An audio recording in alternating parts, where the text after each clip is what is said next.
Hi friends, how do you pronounce G-O-O-D or G-double-O-D? It is good, good, very good. Whereas F-O-O-D, F-double-O-D, it is not food but a food. The difference is that in good it is short pronunciation, whereas in food it is strong pronunciation. U is very strongly pronounced. U, food. In the same way, take another example. W double O L is not wool but a wool. Whereas F double O L, as you know, it is fool. Take a list of words where U is in short pronunciation.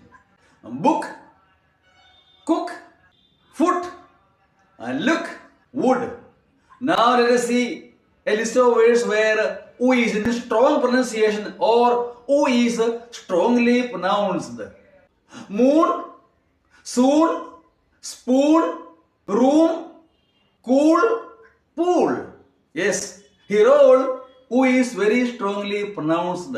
Yeah, that is the difference. U, short pronunciation and strong pronunciation. Thank you. For more.